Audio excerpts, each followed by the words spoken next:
Credit Union. Relax, you're with Founders. Let's go to the Scoreboard Studios in Columbia. Here's Phil Kornbluth.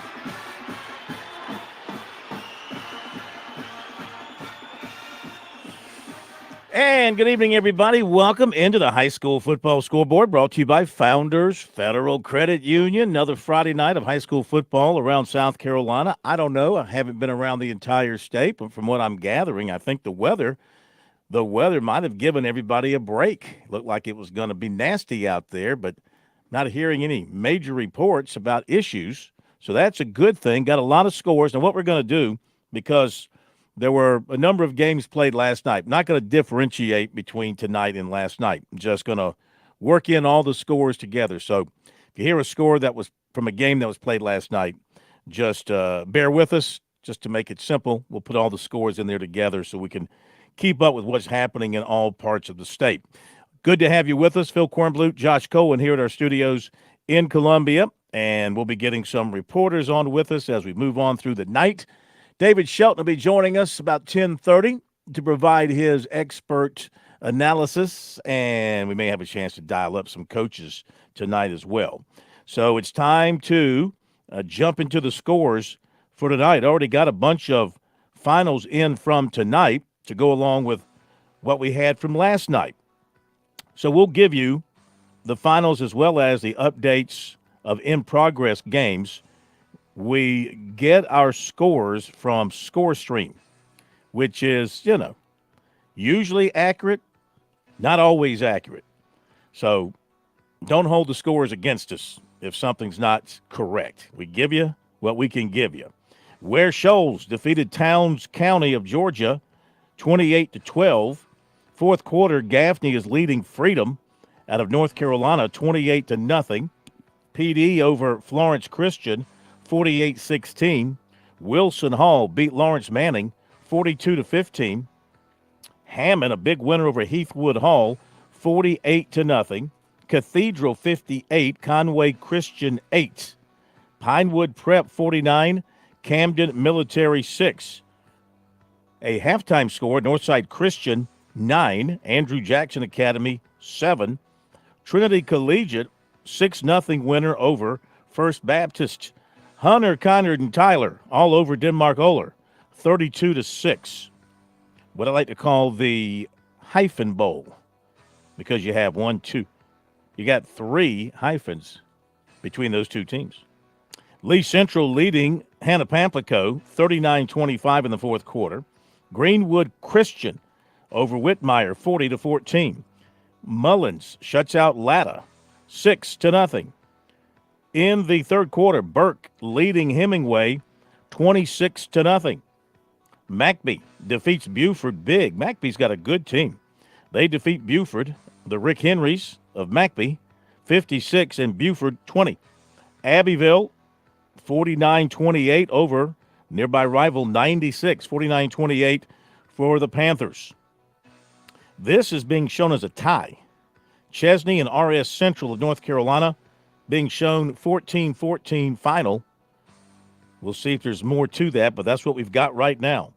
Loris over North Myrtle Beach, 41-14. This Loris team looks really good. 41-14 over North Myrtle. In the third quarter, Lucy Beckham 35, Hanahan 28.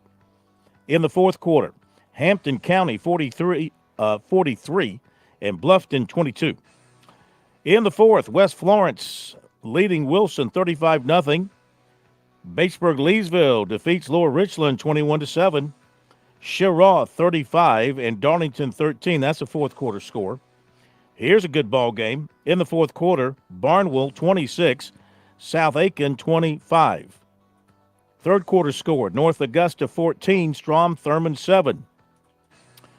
Westwood knocks off Airport tonight 31-7. This is a bit of a surprise as far as the margin, because this really tells you how good Westside is.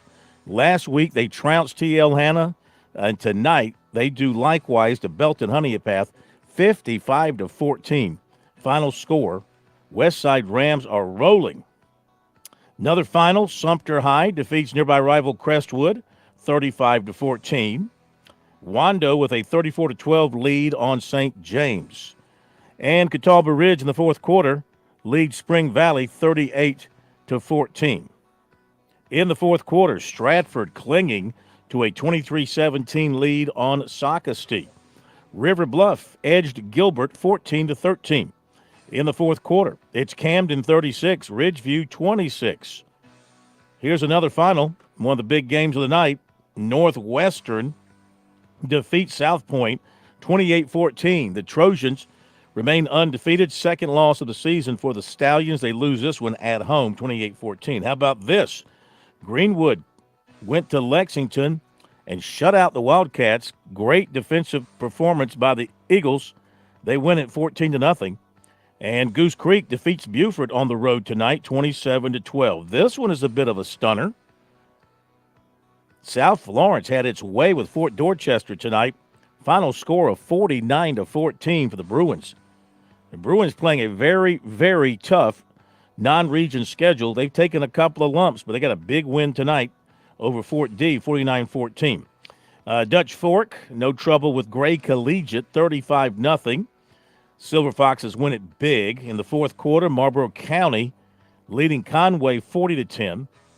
Clover defeats York 37-6.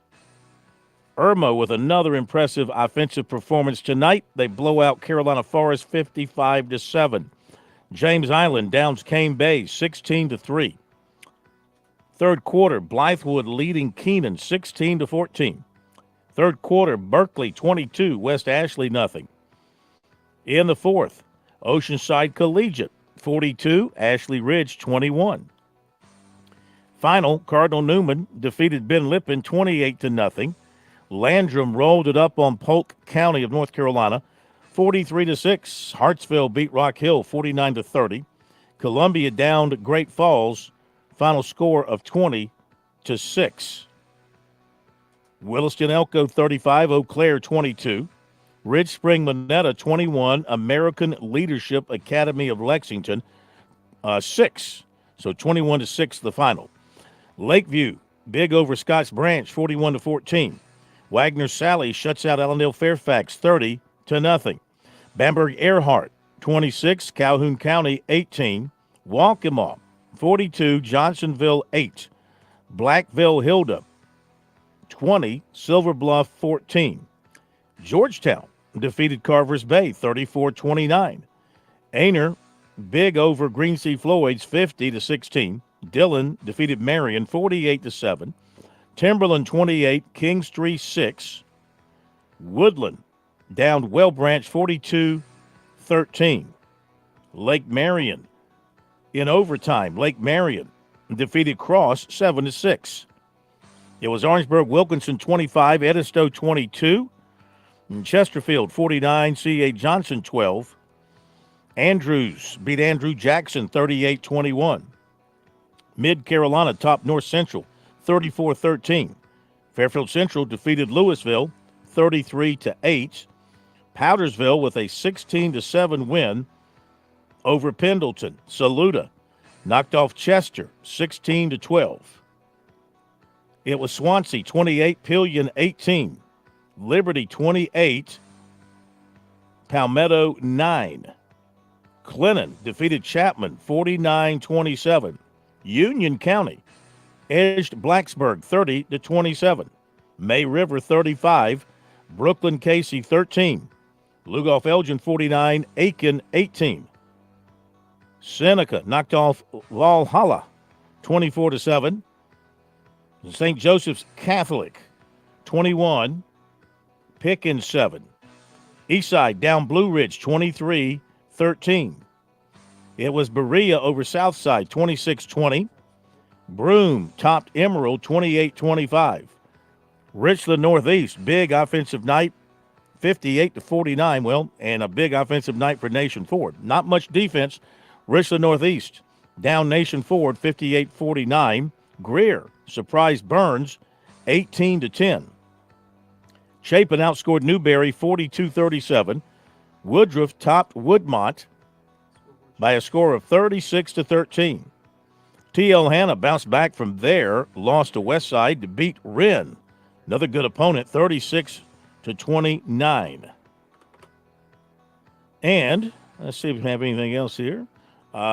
Richard win over Lawrence Academy, 56-20. And I think we have run through the scores.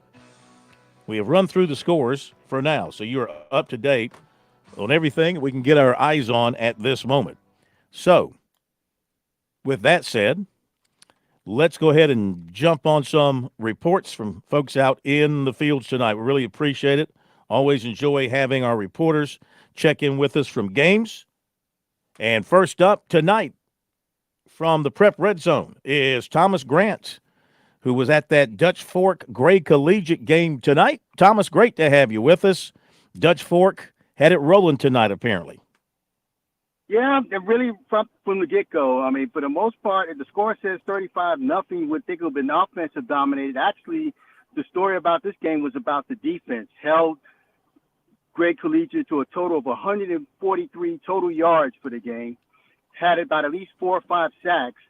Interesting enough, on the flip side, offensively, Maurice Anderson, the running back, had 6 more yards than the entire Gray Collegiate team. He rushed for 149 yards. Right off the bat, it took just 4 plays for Dutch Fork to take the lead on a 53-yard pass from Ethan Austin, the Clemson baseball commit, to Boykin Bickley. He scored from 53 yards out. And then the next 2 scores came from actually the third-string running back, apparently, Isaac Shine. He had a rushing touchdown, and he also had a receiving touchdown as well in the first half. And then also Ethan Austin, he had a rushing touchdown, and that was 28-0 at halftime. Gray Collegiate had the ball in the second half on the first drive. They had the ball for 8 minutes, but they weren't able to score. In fact, they were in the red zone at least twice, and both times were shut out by Dutch Fork.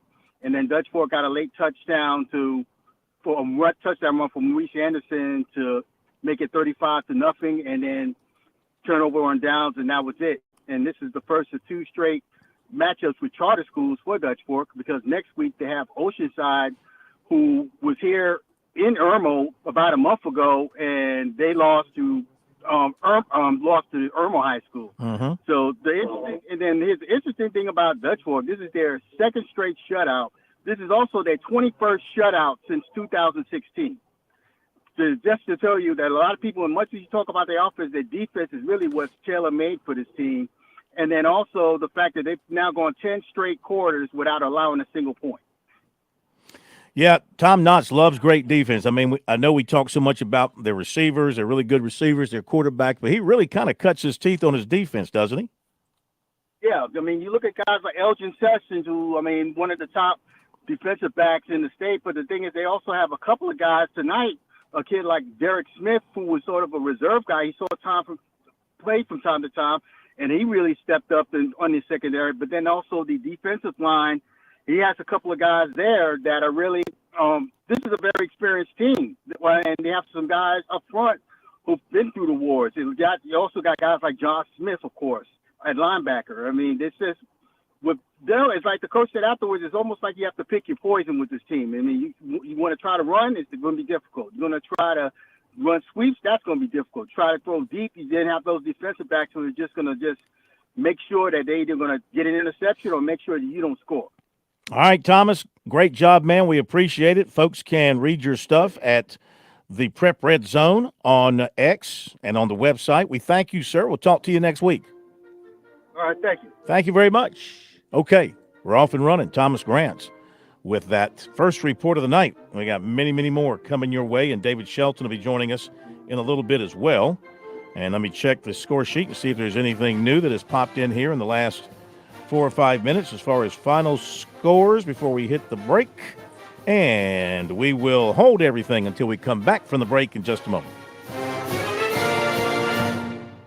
Some insurance carriers are based in another state or only have an online presence. Not at Farm Bureau Insurance. They're a local South Carolina that believes commitment comes with a handshake. Become part of the Farm Bureau Insurance family today by calling Buddy Bridges at 864-984-0413 or stop by the Upstate office at 726 East Main Street in Lawrence. In Columbia, South Carolina, game days are our specialty. Whether you're watching the game from inside the stadium or from the big screen at your favorite local spot, the energy remains the same. Craft the perfect fall Saturday in a city where there is plenty of action on and off the field. From tubing and kayaking to Soda City to rooftop restaurants and plenty barbecue. We're ready when you are. Plan your weekend at experiencecolumbiasc.com. Set your youth up for a lifetime of financial success with Smart Start from Founders Federal Credit Union. Smart Start products and educational resources help teach kids and teens the basics of saving, budgeting, and smart spending. Help them learn smart money skills to jumpstart their financial journey with Smart Start savings, debit, certificates, and educational resources. Learn more at foundersfcu.com/smartstart. Federally insured by NCUA. Membership qualification required. Terms and conditions apply. South Carolina's taste buds have spoken, and they're asking for beef. There are more than 7,800 farms raising cattle from pasture to plate in the Palmetto State. So whether it's steaks on the grill before the big game, sirloin medallions plate night, or burgers with a family, make sure beef is a part of your playbook this football season. Smoked, grilled, and slow roasted. Find the best way to enjoy your beef at scattle.org. Beef. It's what's for dinner in South Carolina. Funded by the South Carolina Beef Council, part of the Beef Checkoff program.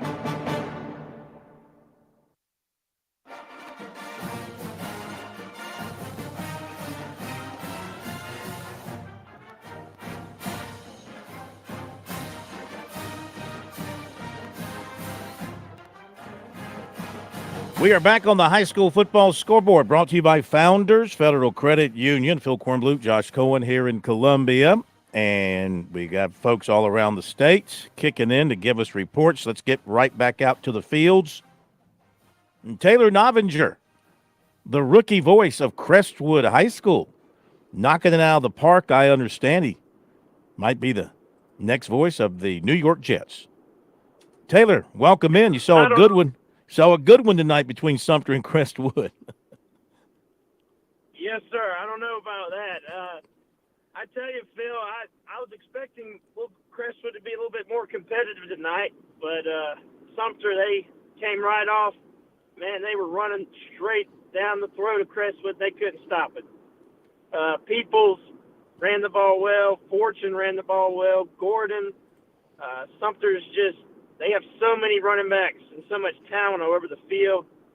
They also connected on some far pass plays tonight. It just really ran the score up on Crestwood. And Crestwood may not have scored without the two muffed punts from Sumter that put them in plus territory. Yeah, 35-14. I misspoke. It was not such a great game. But Crestwood's having, they're a good ball club, but Sumter seems to be playing at a very high level right now. Yes, and Anthony Addison, the Gamecock commit, looked very good tonight, Phil. He had another probably 2 or 3 sacks, a lot of tackles for loss. Very impressive specimen on the defensive line front for the Gamecocks and future Gamecocks. Yeah, he fit right in with those defensive ends coming off the edge. I know this was a loss for Crestwood, but to this point in the season, how would you judge them? What do you like about them to this point? I like the way they're running things on offense, but I feel like they can't quite get enough consistency out of the quarterback play. That's causing a lot of issues, with chemistry with the receivers in the passing game. Tonight, Travaz Benefield got the start, was in there for 2 or 3 drives, and then he put Jaden Martin in, who's never played quarterback at all this season. He's kind of an athlete, DB, and wide receiver. He did a lot of wildcat stuff that kind of did okay with that, moving the football, but nothing too flashy. Yeah. Okay. Hey, Taylor, thank you very much, man. We appreciate it. We'll look for you next week. Who do y'all have next week? South Florence is coming to town still. Okay. You better tighten it up. Thank you. We'll talk to you next week. Yes, sir. Take care. Taylor Novinger's story on that not-so-close win for Sumter over Crestwood tonight. Let's go next to our main man, Monty Dutton, who was at the Clinton game last night. They played last night, so Monty got a rare Friday night off. And Clinton had it. Now, let's see if I got this right in my head. Clinton had it rolling last night, did they not? Yes. It was kind of, you've heard people running up the score. At the end in the fourth quarter, Chapman sort of ran down the deficit. Clinton led 35-7 at half and 42-14. The final score was 49-27. And, it ended up being kind of a messy scene because Clinton wanted to get some young players experience, and Chapman wanted to put some points on the board. So it was sort of like Clinton had like 150 more yards after three quarters and ended up having less total yards in the game because Chapman was bombing it down the field. And the fourth quarter took an hour, and it was raining, and tempers got a little short at the end of the game. There were some penalties and things like that, and also I remember I was on the Clinton sideline, and it's funny that there were several people on the sideline that said, "Man, we got to go to class in the morning." That's right. Yeah. So for the third straight week, Javen Cook led the Red Devils. He had 14 carries for 156 yards and 2 touchdowns. Cason Copeland had 93 yards on 9 carries, also 2 touchdowns. Clinton's quarterback, the very, very capable Tashawn Richardson, has basically just run the offense because he's been a little banged up the last 2 weeks, but he hasn't gotten himself hurt. But I think since Clinton's next game against Daniel is next week, he's probably going to have to. They're probably going to have to respect the quarterback too. So any chance Clinton would have against Daniel would be based, I think, on him having a really good game. But he's a really good quarterback, but they're just sort of trying to keep him healthy. Mm-hmm. Wow. Clinton and Daniel tomorrow, next week. That's going to be special. Clinton has not since Clinton is in 2A now. Clinton has not played a team in its own classification. By the way, since I was off tonight, I listened to Lawrence on the radio, and I'm sure you'll get Doug Holliday calling in. But Lawrence played quite a game. They only lost 20-17 to AC Flora in Columbia, so that was a good sign for Greg Porter. So I guess you call that a good loss? Well, since Lawrence got beat, Lawrence is in the region with Westside. Yeah. And Westside beat the team that beat Lawrence 55-6. Yeah. 55-14. Yeah. So it's going to be hard to nab the region. But this Westside team has gone to another level. They've just gone to another level. Yeah. Well, it's just like, when you're at your best, you're never quite as good as it seems, and when you're down, you're never quite as bad. So people will catch up on Westside a little bit. They look like a real juggernaut, don't they? That has the makings of a song, Monty, if you wanted to sit down and strum it. Yeah, I like to write songs, but every time I do them, people always say, "Hey, that's a good song," when I really want them to say, "Hey, I'd like to record that song." And you could sell it. Yeah, I could make a dime off of it. There you go. All right, Monty, look forward to next week. You got a dandy on the schedule, so we look forward to that with you. Thank you very much. All right, much obliged. Yes, sir. Thank you. No, we thank you. Monty Dutton, the full Monty, on the story there of the Clinton Red Devils. That was a game played last night, so he had plenty of time to work up his thoughts and get with us tonight. We appreciate it. But Clinton and Daniel next week, that'll be a dynamite game. All right, I've seen an update. So the game that originally was listed as a tie is now a final with a winner. Chesney 28 and RS Central 24. So Chesney picks up that win tonight. And let's see. Cathedral over Conway Christian 58-8. Mentioned Hammond defeating Heathwood Hall tonight 48-0.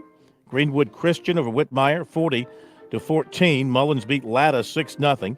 Abbeville 49-96-28. Loris 41, North Myrtle 14. And Lucy Beckham defeats Hanahan. That's now a final 35-28. Back in a moment. High school scoreboard.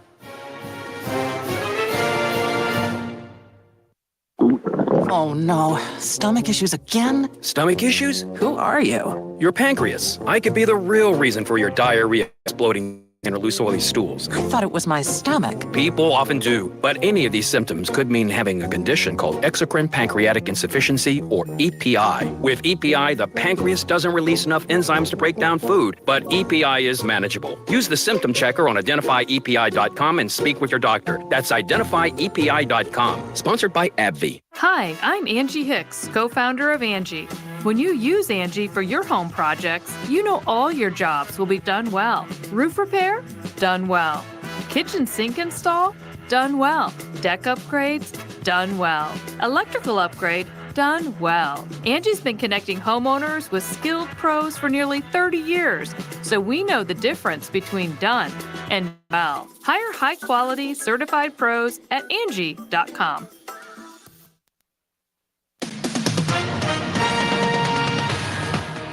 SRN News, I'm Tasha Stevens. Some of the Louisiana parishes that lost electricity during Hurricane Francine may not get their power back until Monday. Entergy released a statement saying power had been restored to over 50% of the hundreds of thousands of customers who lost service as Francine moved across Louisiana this past week.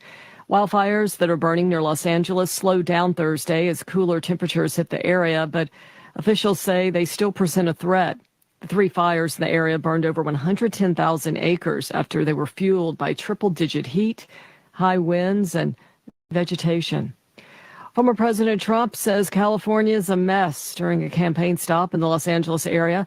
Former president criticized Kamala Harris for destroying San Francisco during her time as the city's DA starting in 2003. This is SRN News. This is Ian with AccuClean. With fall quickly approaching, AccuClean knows that it can be all too easy for kids and pets to track in mud, grass, and leaves. Luckily, we know the solution. Now is the perfect time to get your carpets, rugs, and upholstery cleaned as it extends the freshness and life. AccuClean is a veteran-owned and local carpet cleaning company located in the Midlands for over 20 years. Be sure to give us a call at AccuClean today at 803-957-1202 to make sure your carpets are refreshed approaching. That's AccuClean at 803-957-1202. We'll see you soon. I'm Elizabeth McDonald, and this is the Fox Business Report. Stocks ending higher to close out a strong week with both the Nasdaq and S&P 500 notching their 5th straight session of gains as investors get in gear for next week's decision on interest rates from the Fed. It's widely expected that the central bank will be lowering interest rates by 25 basis points. The Fed has been keeping its benchmark interest rate at a 2-decade high in hopes of tackling hot inflation. All 11 of the S&P 500 sectors ending in the green, with tech the biggest winner. The Dow up 297 points. The Nasdaq up 114, S&P 500 higher by 3. And shares of Trump Media and Technology Group jumped 12% after former President Donald Trump said he's not selling his shares of the company that operates the Truth social media platform that he created. That's your Fox Business Report. I'm Hillary Barsky, invested in you. Jalen Milroe and 4th-ranked Alabama take on Wisconsin. Watch out! The best pregame, the best announcers, the biggest games. Big noon Saturday, noon Eastern on Fox. We're bringing the thunder to football. Fox Weather is storming the field with the risk of weather impact on the hottest NFL games this season. Listen to Storming the Field Friday on Fox News Podcast. Children who grow up in poverty are part of a destructive cycle. Childhood poverty creates adult poverty, creates childhood poverty, and on and on. And this is a relentless cycle. Worldwide, millions of children live in extreme poverty. At Child Fund International, we find this unacceptable. So we do all we can.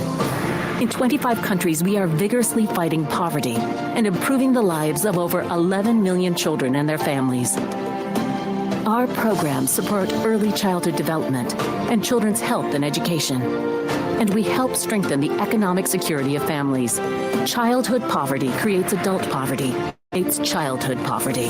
But at Child Fund International, we are committed to breaking this destructive cycle. Today's childhood poverty must not become tomorrow's. Learn more at childfund.org.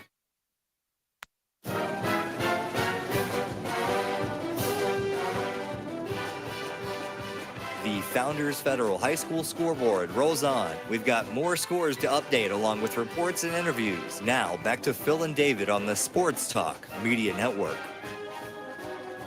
Back we are, Sports Talk, High School Football Scoreboard, brought to you by Founders Federal Credit Union on this Friday night across the state of South Carolina. It's great to have you with us. And we welcome in for his first appearance of the night, the one, the only, best in business, the youngster, David Shelton. Hello, David. Hey, Phil. What's wrong? Well, you know, a couple of firsts for me. You know, it's my 37th year covering high school football. And tonight I covered a game with no fans. I was the only, other than the people running the scoreboard and the PA and the trainers and there were no cheerleaders, no fans. So that was unique. Yeah. I actually sat in the stands and took notes. I tried to start a wave. It didn't work.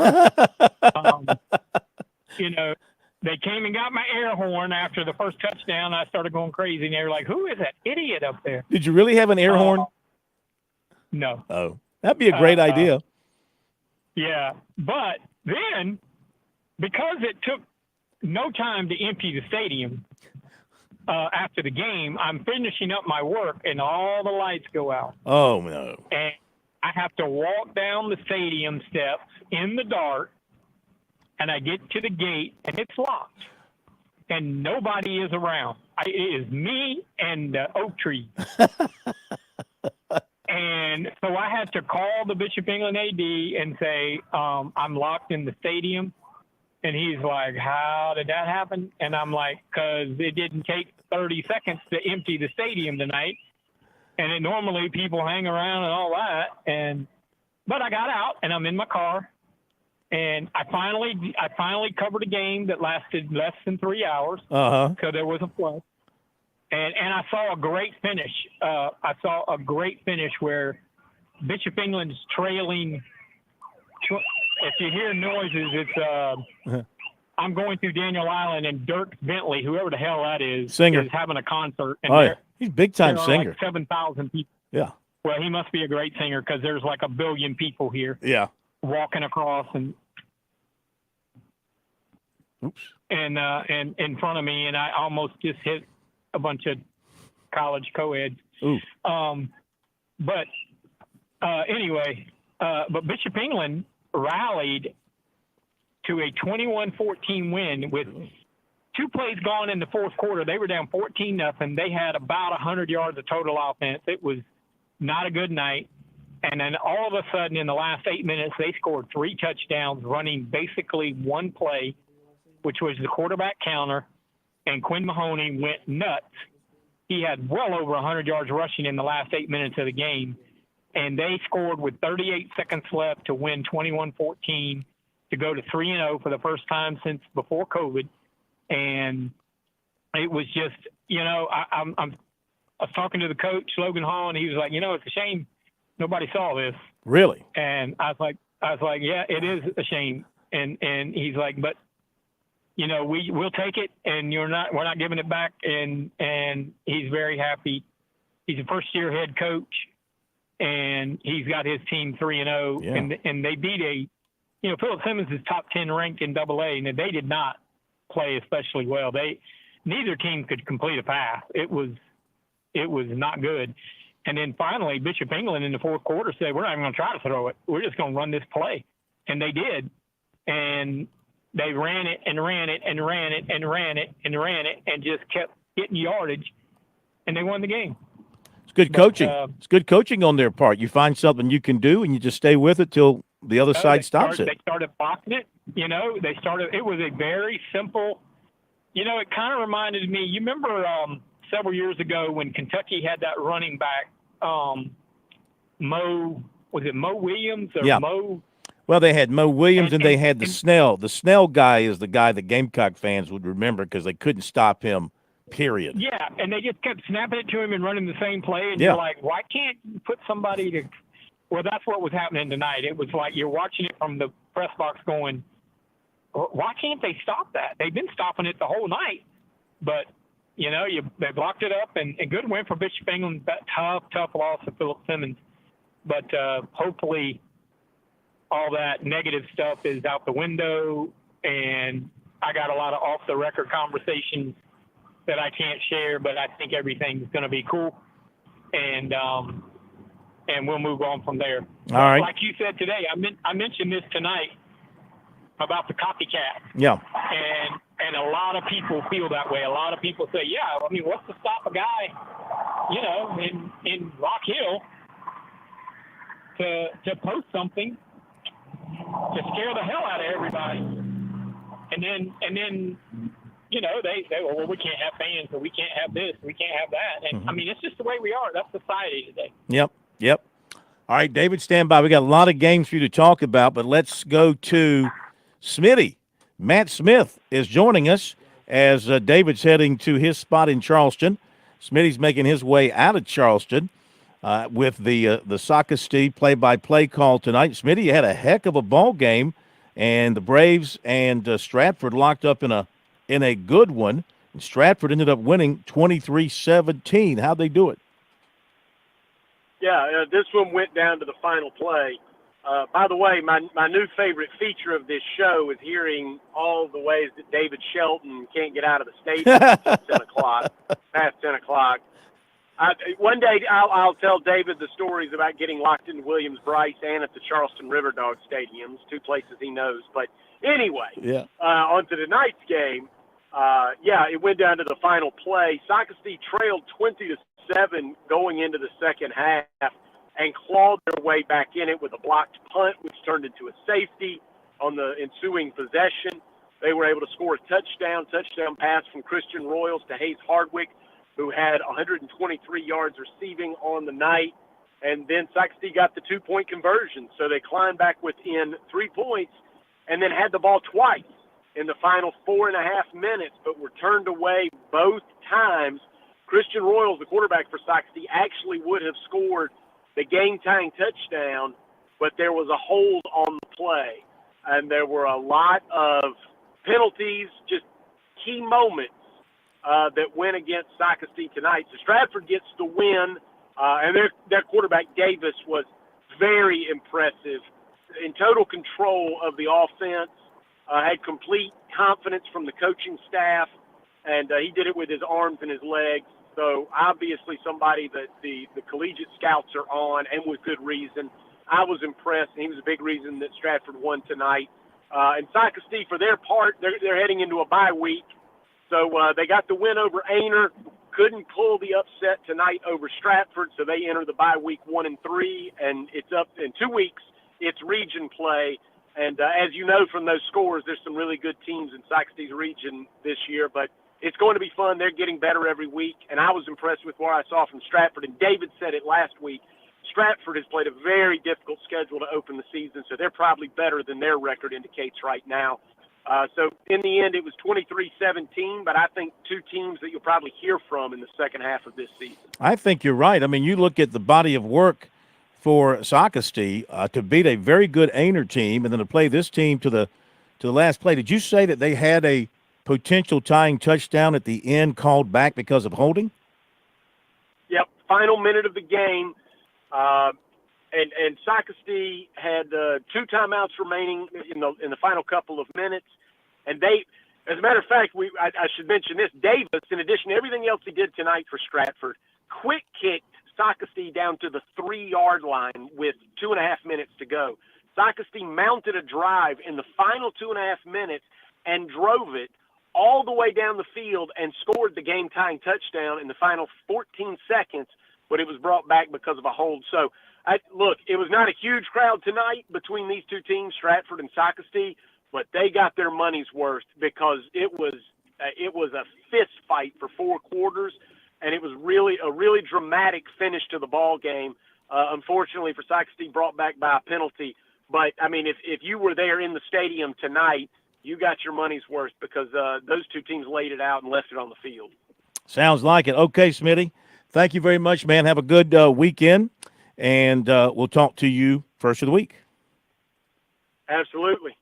Matt Smith, story there on the win by Stratford over Sockasty. Let's keep it out in the fields.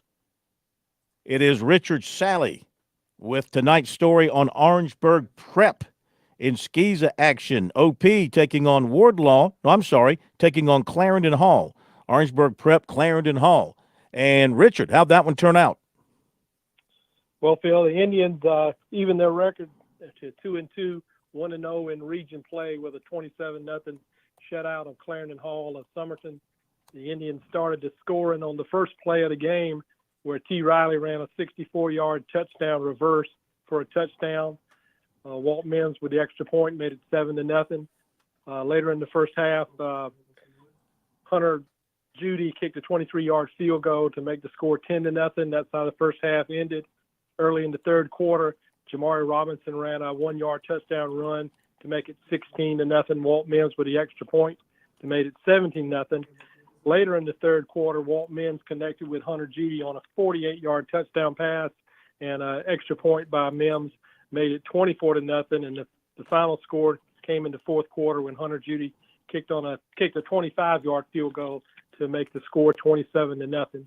The Indians continue region play next week on a road trip to Greenwood, and I think we have two more region games there the following 2 weeks. So region play will be coming to fulfillment there shortly for the Indians. Looking forward to it. And Richard, thank you very much, man. We appreciate the report. All right, you take care. Bye-bye. You too. Have a great weekend. Appreciate it very much. All right, we're going to hit the break. We'll come back with more. We got David Shelton on the line once he gets off of Daniel Island, once he stops by and listens to a little Dierks Bentley. Never heard of Dierks Bentley. What are you talking about? It's one of the great country singers of our time. David obviously is not eating up with country music. We'll have more from David coming up. Get back over some of these final scores and continue with reports as well. It's the High School Scoreboard around the state, brought to you by Founders Federal Credit Union. Your home is where your memories live. It's where you laugh and where you love. You understand the importance of the valuables under your roof, tangible and intangible alike. So no matter what's around the corner, we'll be there, offering you and your family the support that's made Farm Bureau Insurance a trusted name for nearly 70 years. You deserve more. You deserve a promise. Learn more at scfbins.com. Call me, Alex Satterfield, at 803-749-9171 for all of your Midlands insurance needs. Set your youth up for a lifetime of financial success with Smart Start from Founders Federal Credit Union. Smart Start products and educational resources help teach kids and teens the basics of saving, budgeting, and smart spending. Help them learn smart money skills to jumpstart their financial journey with Smart Start savings, debit, certificates, educational resources. Learn more at foundersfcu.com/smartstart. Federally insured by NCUA. Membership qualification required. Terms and conditions apply. Call Lawyer Lisa. Experience the difference with Lawyer Lisa. Hi, I'm Lisa Hostetler Brown. Helping an aging loved one arrange for their care can be one of the most difficult things you will ever do. Fortunately, you don't have to navigate this maze alone. Lawyer Lisa's knowledgeable life care team can lead you down the right path. Visit lawyerlisa.com to see how we can help. Call Lawyer Lisa. Experience the difference with Lawyer Lisa. 7511 St. Andrews Road, Irmo, South Carolina. Touch Energy Cooperative members save more on electricity, and members save more on insurance, groceries, healthcare, restaurants, travel, concerts, and sporting events through Co-op Connections. Touchstone Energy is an alliance of the member-owned electric cooperatives, and as a member, the power is yours. Experience the power of co-op membership with Touchstone Energy and find out how much you can save on electricity and a whole lot more at touchstoneenergy.com.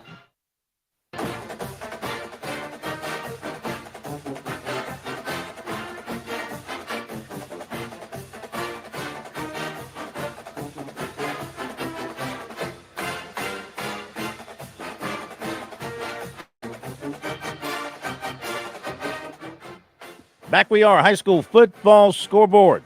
Sports Talk Media Network, brought to you by Founders Federal Credit Union. A few more finals. Andrews, 38. Andrew Jackson, 21. Chesterfield, 49. C.A. Johnson, 12. Sherrod 35, Darlington 13. Greenwood shut out Lexington 14-0. Greer beat Burns 18-10. Dutch Fork 35-0 over Gray Collegiate. It was South Florence beating Fort D 49-14. Berkeley shut out West Ashley 22-0. And Camden over Ridgeview 43-26. Also, McBee over Buford 56-20. Mid Carolina top North Central 34-13. And it was Gaffney over Freedom, North Carolina 31-0. Columbia beat Great Falls 20-6. Catawba Ridge topped Spring Valley 38-14. All right, David Shelton with us. Before we get to more reports, let's talk about a couple of games quickly. Get your thoughts about this Westside win tonight over BHP. It was a dominating performance by Westside. I mean, are they putting themselves sort of in a category 55-14? And the way they beat Hannah, the way they beat BHP, are they putting themselves in that elite category with this for this team this season? Oh yeah, I mean they could win the ACC right now. Yeah. I mean I think I would love to see them play Dutch Fork. Those are, in my opinion, the two best teams in South Carolina. That would be a great matchup, great defense against a great offense. But I'm not surprised they won the game tonight. I am a little surprised at the margin of victory. But hey, that's high school football. I mean, you get it rolling, and they got it rolling. And I saw the score at halftime, and I'm like, holy codes! This is a huge outpouring of offense, and that's what Westside's going to do to people. Brian Lane's offense is as good. It's always been good, no matter where he's been. So I mean, you got a great quarterback, you got receivers. The defense doesn't have to be great. I mean, they are good, but they don't have to be great when you're able to score. I mean, what they scored on Hannah last week, 50-something again. Yeah. So, I mean, in their toughest games, they've been the most impressive. Real quick, Northwestern beat South Point 28-14 up in Rock Hill. What do you think about that win by the Trojans? That's another one you maybe have to think about in that elite status. Yeah, they're very good, and I had a feeling this would be a close game. 2 touchdowns is still a close game. South Point, I just think offensively it's not made to be an offensive juggernaut. They're going to play defense and score enough points to win. But when you play somebody like Northwestern, who again is like Westside, they can play that offense, man, and they score points, and you got to score with them, or you're not going to win. All right, David, stand by. Let's go back out to the fields. Chris Martin joining us, and he's going to give us the score and the details. McCormick and Fox Creek tonight. I don't know that we've ever had a McCormick report or a Fox Creek report, so we're excited. I love new voices, and I love new schools checking in. So, Chris, thank you so much. What was your score, and tell us about it. All right, thank you, Phil. Yeah, the score tonight was Fox Creek beat up on McCormick 49-0. But the special thing tonight was it was Fox Creek's first game in their brand new stadium, so it was a special night for them. The stadium is beautiful, great turf, a beautiful scoreboard. They even have VIP seating, so just even if you're not a alumni or student goes to Fox Creek, this is really a place that if you like high school football, just come and enjoy the atmosphere there. But they got things started with a pick six in the first quarter. Jackson Wright scores the first touchdown in this brand new stadium on a 33-yard pick six that he takes back to put Fox Creek up 7-0. They get a 3-yard run by in a wildcat formation by John Truesdale. And then Devontae Holmes, the big wide receiver on Fox Creek, big target, takes a 69-yard TD pass from the quarterback Owens on a third down play where McCormick had him backed up. And they just opened it up with a 69-yard TD play. And then from that point on, the wheels really came off for McCormick. They only rostered 19 guys tonight, a lot of injuries. So a lot of guys are playing both ways. They just wore them down and just kept scoring. And then the final score, The final touchdown of the night came in the fourth quarter, about a minute left, where Mike Griggs takes a handoff up the middle for 43 yards to seal the deal, and Fox Creek comes away with a home win in their brand new stadium, 49-0 over McCormick. That's awesome. How big is their stadium? I mean, is it like seat a couple thousand maybe, or 1,000? How many would it seat? Oh, yeah, absolutely. I'd say you're right. Capacity probably would be a little over 1,000, maybe 1,500. They got great seating on both sides.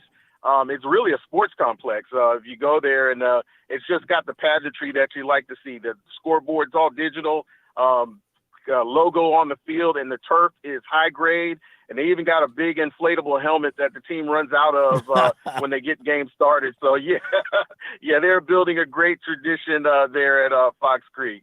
Hey, Chris, thank you so much, man. Appreciate you. Hear from you next week. All right, thank you. Thank you. David, history made tonight on Sports Talk. I think first ever report on Fox Creek and or McCormick. Yeah, I mean, it only took us, 30 years to get them on. Well, they hadn't been around. Well, McCormick's been around, not Fox Creek. So always exciting, though, when you get those new stadiums, those new scoreboards and lights and all that kind of stuff, all kind of new stuff. So that excites the fan base for sure.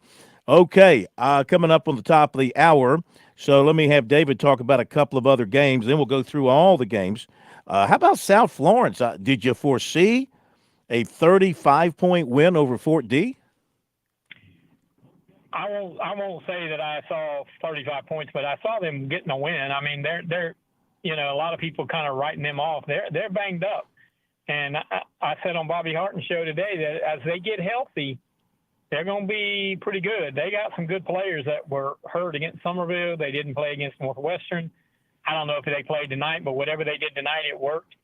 And Fort D, this was a tough road game for them. They were undefeated, but still, the jury's still out on them, and I don't think they answered the challenge very well tonight. Did you wish, when you were on Bobby's show, did you wish him a happy birthday? I did not. I forgot. Don't worry, he probably would have forgotten that you wished it to him anyway. So, probably nothing lost there. He's a 70, right?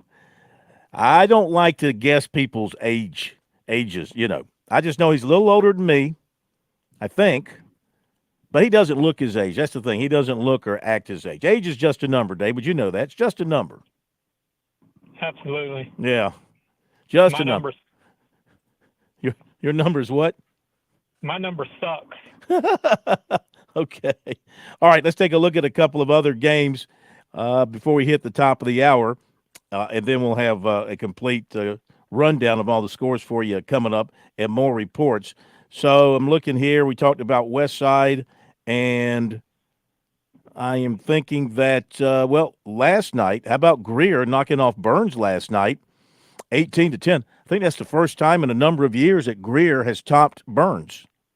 Yeah, it's like 20 years or so. I was shocked when I saw that tweet because, I know Burns has been Burns, but Greer's been pretty good over the years. I mean, that it's just one of those times where I guess they couldn't beat Burns, but now Burns is 0-3, and they got some issues, but that's a huge win for Greer. What would be some of their issues? Well, I think they lost a lot of guys. And, they're playing with a bunch of new guys. I think, new quarterback, new receivers. It happens in high school. I mean, they got players. They'll just have to get better as the year goes. But I talked to someone that saw them scrimmage Dutch Fork, and they're like, "Ooh, this is not typical Burns." And I said, "Well, is it typical Dutch Fork?" And they're like, "Oh, yeah." I said, "Well, okay, you got to flush that one then." Makes sense. All right, David, hang on. We'll come back to you in a couple of minutes as we hit the top of the hour break. So more from David. We'll go through the scores. Got more reports coming up as well. Might dial up a coach or two here since we'll have some time because almost all the scores are in at this particular time. So we'll run down the scores for you. All of that coming up. Another hour. High School Scoreboard brought to you by Founders Federal Credit Union.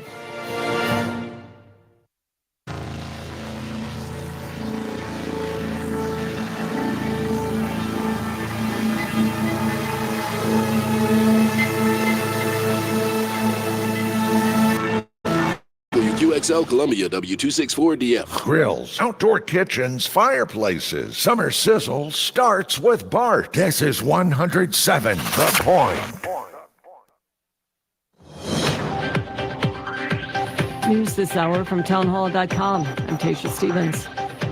President Biden talks with the British Prime Minister in Washington. At the start of their White House meeting, the president said the Ukraine war was on the agenda and vowed that Russia's aggression would not succeed. Putin will not prevail in this war, and the people of Ukraine will prevail. Ukraine is asking Western allies to ease restrictions on the use of weapons from the U.S. and Britain in order to strike deeper into Russia. But officials here did not expect any immediate changes. Greg Clugston, the White House. Former President Trump says California is a mess during a campaign stop in the Los Angeles area. Former president criticized Kamala Harris for destroying San Francisco during her time as the city's DA that began in 2003. He said while VP, Harris has destroyed the U.S. southern border, which has led to an increase in sex trafficking.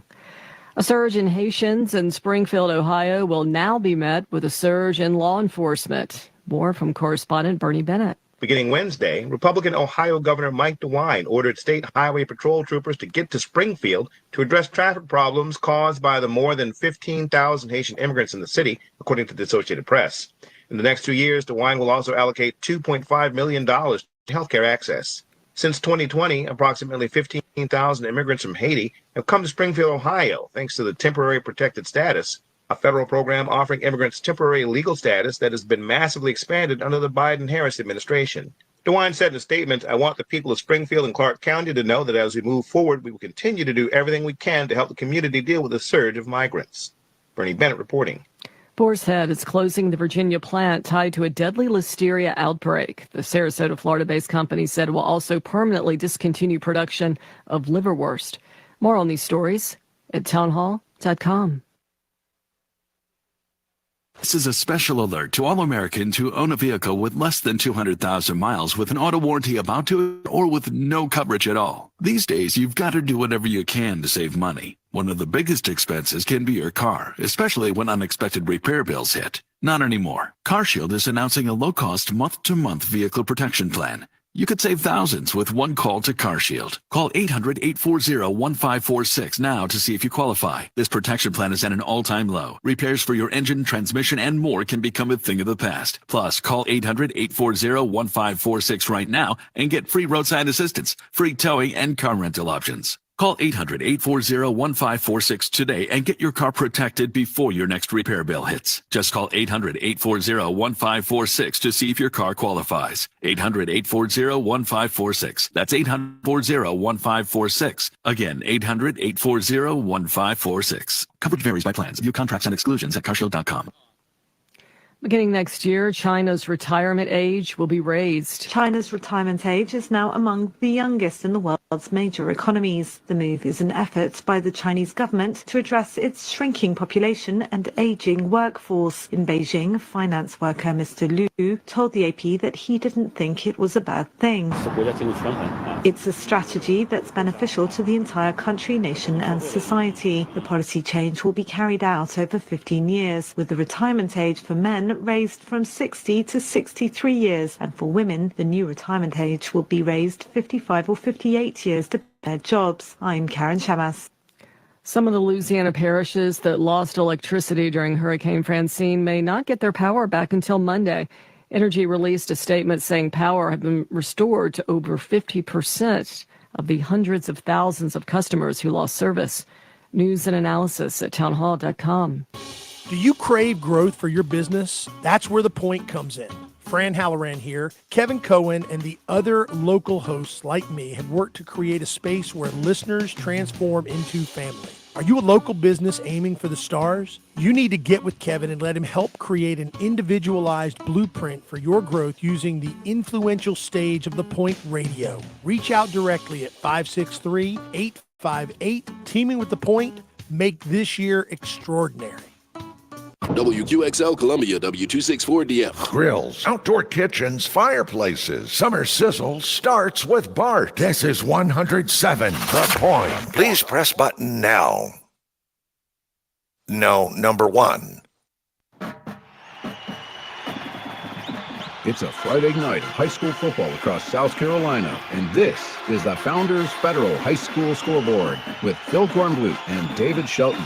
We've got you covered with all the scores from tonight, plus game reports and coaches' interviews. The High School Scoreboard is brought to you by Founders Federal Credit Union. Relax, you're with Founders. Let's go to the Scoreboard Studios in Columbia. Here's Phil Kornblut. Okay, welcome back, everybody. Hour number 2 of the High School Football Scoreboard, brought to you by Founders Federal Credit Union. Back out to the fields in just a moment. More from David Shelton in just a moment. But as promised, let's run through the final scores that we have in. Practically got everything to this point. So some of these, of course, are last night. Most are tonight. But we mixed in the last night's scores with tonight's scores. So, with that being said, in the upstate, Union County 30, Blacksburg 27, Eastside 23, Blue Ridge 13, Greer 18-10, Fountain Inn 56, Carolina 6, Catawba Ridge 38, Spring Valley 14, Clinton 49, Chapman 27, Gaffney 31, Freedom, North Carolina 0, and Columbia 20, Great Falls 6, Lancaster 32, Fort Mill 27, Abbeville 49, 96-28, Liberty 28, Palmetto 9, St. Joseph's 21, Pickens 7, Landrum 43, Polk County of North Carolina 6. This might be the last time this season we say Polk County. Is David with us? I want him to say Polk County, North Carolina. It's our favorite, Polk County. Can't hear him. You there? David, you there? Yeah, I'm here, I think. Oh, I just wanted to hear you remark about Landrum beating Polk County. Huge win for the Cardinals. 43-6. I just, always have fun with Polk County. Powdersville 16, Pendleton 7. Hartsville 49, Rock Hill 30. Chesney 28, RS Central, North Carolina 24. Northwestern 28, South Point 14. Also, Berea 26, Southside 20. Seneca 24, Walhalla 7. Ware Shoals 28, Towns County, Georgia 12. Westside 55, BHP 14. Greenwood Christian 40, Whitmire 14. Woodruff 36, Woodmont 13. T.L. Hanna 36, Wren 29. Clover 37, York 6. Saluda 16, Chester 12. Okay? Check out the scores now from the Midlands. And we've got AC Flora beating Lawrence 2017. That's 20-17. Bamberg Earhart over Calhoun County 26-18. Batesburg Leesville 21, Lower Richland 7. Blackville Hilda 20, Silver Bluff 14. Blythewood 23, Keenan 14. Camden 43, Ridgeview 26. Chapin 42, Newberry 37. Dutch Fork 35, Gray Collegiate nothing. Fairfield Central 33, Louisville 8. Fox Creek 49, McCormick nothing. Greenwood 14, Lexington nothing. Hunter, Kinder, Tyler 32, Denmark Ohlers 6. Lake Marion 7, Cross 6. Lugoff Elgin 49, Aiken 18. Mid Carolina 34, North Central 13. North Augusta 14, Strom Thurmond 7. Orangeburg Wilkinson 25, Edisto 22. Richland Northeast 50, Asian Ford 49. Ridge Spring Minetta 21, American Leadership 6. River Bluff 14, Gilbert 13. South Aiken 31, Barnwell 26. Sumter 35, Crestwood 14. Swansea 28, Pillion 18. Wagner Sally 30, Allendale Fairfax nothing. Westwood 31, Airport 7, and Williston Elko 35, Eau Claire 22. Okay, everything's in from the Midlands, it looks like. To the PD Grand Strand. Andrews 38, Andrew Jackson 21. Chesterfield 49, C.A. Johnson 12. Irmo 55, Carolina Forest 7. Georgetown 34, Carvers Bay 29, Cheraw 35, Darlington 13, Marlboro County 40, Conway 16, Aner 50, Green Sea Floyd 16, Waccamaw 42, Johnsonville 8, Timberland 28, Kingstree 6, Lamar 21, Lake City 14. David, in an upset of seismic proportions, I mean seismic, Mullins 6, Latta nothing. Your thoughts? Not an upset. Mullins has got a pretty good team this year. Yeah, but Latta was like number 7 in the state. I think Mullins has already beat Lakeview also. Yeah. Latta's in a slump. We're slumping. I need to give them more NIL dollars. That's the problem. I'm going to take what you need to get off the checkbook, man. Maybe we can buy some players from Dillon. Of course, they couldn't get into Latta. Joke. Lee Central 39, Hannah Pamplico 25, Dillon 48, Marion 7. It was McBee 56, Buford 20, Loris 41, North Myrtle Beach 14, Hartsville 49, Rock Hill 30, Lakeview 41, Scotts Branch 14, South Florence 49, Fort Dorchester 14, Wando 34, St. James 20, and West Florence 41, Wilson nothing. To the Low Country. Goose Creek 27, Beaufort 12, Bishop England 21, Philip Simmons 14. Announced attendance, David, 0. Well, I was there, but I didn't pay, so I don't count. Right. Hampton County 50, Bluffton 36. Boy, Hampton County's really, really good, aren't they? Yeah. I mean, they're offensively, they're scoring a lot of points. Their defense is going to have to. The defense is going to have to answer the bell when they get to the playoffs. They give up some points, but last year they were very good offensively and they ran into Oceanside that can score some points with them. So they got to be able to. You got to be able to stop people. Mm-hmm. Okay. We got May River 36, Brooklyn Casey 13, James Island 16, Cane Bay 3, Hilton Head 41, Hardyville 8, Lucy Beckham 35, Hanahan 28, Oceanside Collegiate 28, Ashley Ridge 14, Colleton County 50, Stall nothing, Stratford 23, Socastee 17, Berkeley 22, West Ashley nothing. Round Skeeza tonight and last night. Cardinal Newman 28, Ben Lippen nothing. Cathedral Academy 58, Conway Christian 6, Hammond 48, Heathwood Hall nothing. Wilson Hall 42, Lawrence Manning 15. Northside Christian 9, Andrew Jackson Academy 7, Orangeburg Prep 27, Clarendon Hall nothing. Palmetto Christian 60, and Christian Academy nothing. PD Academy 48, Florence Christian 16. Pinewood Prep 49, Camden Military 6, Richard Wynn 56, Lawrence Academy 20, and Trinity Collegiate 6, First Baptist nothing. There you go. Hey, David. Hey, we got yeah. The score you gave on Oceanside Ashley Ridge was not right. I think that was the halftime score. Okay. You got a final? Oceanside won that 42-29. 42-29. Okay. We don't guarantee the accuracy of our scores. I should have said that at the start.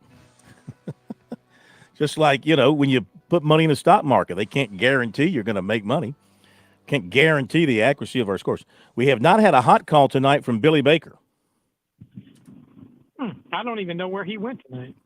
Yeah, neither do I. He usually texts me and lets me know. But no hot call tonight so far. Okay, but the night is still young. We go to Hugh Gray, who was on the call for Newberry and Chapin. That game played last night because of the weather. Heck of a game. Boy, offensive shootout. Chapin won at 42-37. Hugh, has your voice recovered from last night?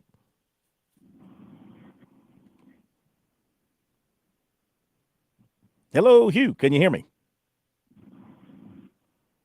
Okay, stand by.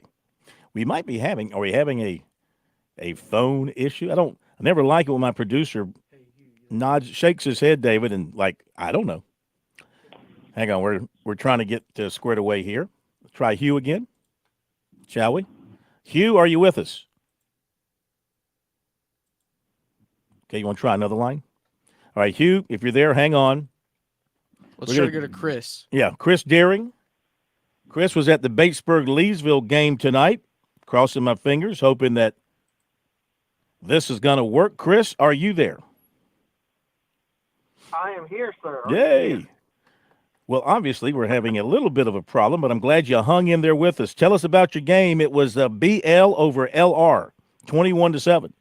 Well, if you like defense, you would have been really at home tonight out at Batesburg-Leesville. Neither team had over 200 yards of total offense. But, when they say special teams can make a difference, well, tonight that really sort of panned out. Lower Richland took an early lead, 7-0, after Batesburg-Leesville fumbled on the first play of their first offensive play of the game. And LR went down and took a 7-0 lead, but that lead lasted all of 12 seconds. KD Witt took the ensuing kickoff 84 yards for a touchdown. That made it 7-7 in the first quarter. That's the way we ended the first quarter. Moving into the second quarter, Mr. Witt had his second touch of the game about midway of the second quarter. And he took that one 16 yards for a touchdown to give Batesburg a 13-7 lead at the half. At that point, neither team had 100 yards worth of offense at the half. Going into the third quarter, nobody scored. We get to the fourth quarter. Lower Richland sort of backed up. They line up to punt, and the snap goes over the punter's head, and Clarence Springs falls on the ball in the end zone and make it 21-7, and that is how we ended. It was a defensive game, but, I got to give some kudos to the Batesburg-Leesville running back, Amandre Wooden. He ended up with 157 yards rushing, and that was the bulk of what BL had in the entire game. So defense, it was defense dominating. And where do you see these two teams going now, moving ahead towards region play? Well, I think Batesburg got a lot of people's attention last week with the big win over Abbeville. They did not play that well tonight. I know Coach Lawson was not very happy after the game, but that's a tough region. I think they got Saluda in that region, Strong Thurman in that region. That's two really good football teams, and so they got a lot of work to do. They got to get better offensively. They got to get the passing game going, and it's been pretty good the first 2 weeks. They just couldn't get it on track tonight. Lower Richland's got some really athletic, talented linebackers, and they were getting in the backfield. It causing a lot of trouble. But Wooden's a really good back. He's going to tote the ball probably 20 to 25 times every game. So, Batesburg's got a chance. LR, they probably have to find a passing attack to really be a threat in their region. They ran the ball pretty decent. Their top running back is out. He didn't play tonight. But the two backups I thought ran really, really well, but just with no passing attack, Batesburg was able to load the box, and just sort of shut down the running game in the second half. So they got some work to do to find a quarterback in their situation, but Coach Marlon Taylor does a good job over there, so he might get that team right before it's all said and done. I should mention Chris, of course, with the Prep Red Zone, and I'm sure heading over to South Carolina tomorrow, probably going to have a big sign, going to stand in front of the cameras there behind the stage at the game day program so you can get on television and make a fool of yourself? Well, Phil, I'm going to tell you, the people I tailgate with, we are right next to the stage. I mean, the stage is, I'm going to be able to reach out and touch the stage for my tailgate spot. So we're getting, I'm actually going there right now. I'm not even going home. I mean, might as well just party all night. Yeah, by the time the cameras get on in the morning, I ought to be good and lubed up. All right, man. We'll see you there. Appreciate it. Thank you, sir. Thank you. All right, Chris Deering, Prep Red Zone, with the story there on the win by Batesburg-Leesville over Lower Richland. All right. Getting a score here on the Mountain View Prep game, which was played last night. They beat Crescent on the road 48-21 after trailing 21-7 at the half. So Mountain View over Crescent. Game played last night, but want to get that score out there. 48-21. Be right back.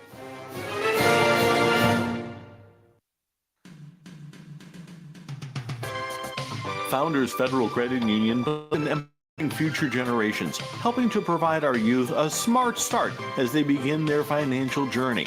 Discover Smart Start by Founders. Start off with Smart Start savings with a low minimum balance of just $5. Teach responsible spending with a free debit card, text alerts, and no minimum balance. Jumpstart a lifetime of saving and investing with a Smart Start 12-month certificate featuring flexible deposits. Start with just $100 and add more deposits at any time. Finally, dive in deeper with fun educational resources. Founders is excited to team up with you with resources and support to give our youth a smart start towards a brighter tomorrow.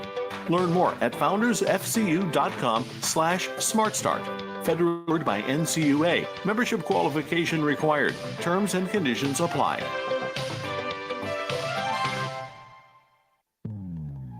Call Lawyer Lisa. Experience the difference with Lawyer Lisa. Hi, I'm Lisa Hosteller Brown. Did you know it's possible to avoid probate court after you die, regardless of what you own? Why put your loved ones through a long, stressful public process when there are better options for your family? Visit lawyerlisa.com to see how we can help. Call Lawyer Lisa. Experience the difference with Lawyer Lisa. 7511 St. Andrews Road, Irmo, South Carolina. South Carolina's taste buds have spoken, and they're asking for beef. There are more than 7,800 farms raising cattle from pasture to plate in the Palmetto State. So whether it's steaks on the grill before the big game, sirloin medallions plated for date night, or burgers with a family, make sure beef is a part of your playbook this football season. Smoked, grilled, and slow roasted. Find the best way to enjoy your beef at sccattle.org. Beef, it's what's for dinner in South Carolina. Funded by the South Carolina Beef Council, part of the Beef Checkoff program.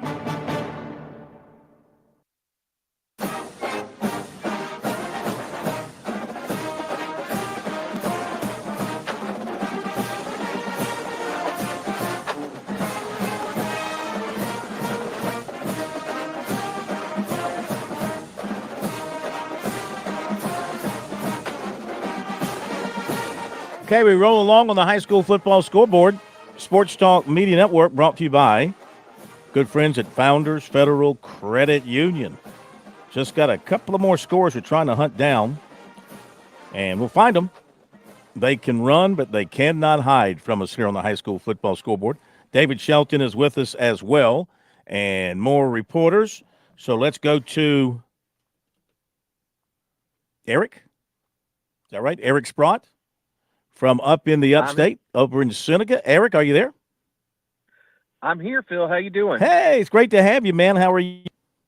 I'm well. Can't complain. Super.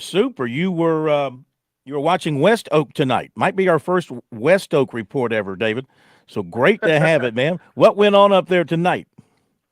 Well, yeah, West Oak, they made the trip over to Georgia. They played at Franklin County and had a little bit of a rough night. They fell 49-17. That was their second straight loss for West Oak, and had a 14-7 game early. Backup quarterback Ty Perkins had a nice 51-yard scoring connection with Cole Dobbs. But from there, Franklin County just kind of imposed their will with their, kind of an old school triple option look, and they were really able to take advantage of their speed with some pitches down the stretch, and just kind of got away from West Oak, unfortunately for them. Yeah. How is football in your corner of the state? Who do you see kind of emerging as potential champions, if you have some up in your area, you think? Yeah, for anyone not familiar, my coverage area is small. We've got 4 schools, but Daniel happens to be one of them. Okay. And then we also have we also have Seneca, Walhalla, and West Oak. So, certainly Daniel, I think everyone knows and is, well schooled in what they have. But it's worth noting Seneca finished non-region play 4-0 with a win over Walhalla last night. So they're up in the media poll this week. I think they were number 9 in 4A. So we're keeping an eye on them. But certainly, Daniel's Daniel, and they're really good again this year. How do you think they've responded to that loss? Was it 1 or 2 weeks ago? Yeah, that would have been last week when they went over to JL last Friday. So Yeah. Daniel was off this week, and very weird. It's a funny question because they'd won 46 in a row in the regular season. I'm not sure how they responded to that quite yet, but knowing that staff and just the way the kids buy in to their philosophy and just the way they operate, I'm sure they're going to respond the right way and come out hungry. They'll be back in action next week against Clinton, a good traditional power there. So they're going to have a good challenge to close out non-region. Yeah, be one of the best games in the state next week. Man, we really appreciate it, and holler at us next week. All right, absolutely, Phil. You take care. You too, Eric. Thank you. Eric Sprott from, well, it used to be like the Seneca Journal, I think. Now they call it Upstate Journal, I think, if I'm right about that. Do you want to try Hugh again? Or is Hugh locked in the netherworld on our phone line there? Let's try. We'll try him again. I think I'm going to have to call him. But we'll try him one more time. We've got a line that's being kind of like a pirate, just not cooperating. Hugh, are you there, sir? Line one is not good. Yeah. All right. Hugh, if you can hear us, we're going to call you, so stand by. We're going to drop that line. Go ahead and drop that line. And Hugh, we'll call you. We've got your number. We want to get you on. We appreciate you calling. Just got one line in the bank that's just not working. Kind of reminds me of some of the sports reporters over at the state. You got one or two that just ain't working. Like Lou. Well, not like Lou, but we welcome Lou Bajak from the state. Thestate.com, the states, gogamecocks.com, golou.com, goscoop.com. How you guys doing tonight? Man, we're doing great. Appreciate you hollering at us. You got River Bluff tonight. Yeah, River Bluff Gilbert. Really good game, low scoring. Went down in the final 30 seconds. River Bluff holds on 14-13. Gilbert got the ball. They were down 14-7 with a little over 5 minutes left. Trip Bryant, the River Bluff kicker, pinned Gilbert at the 1 yard line.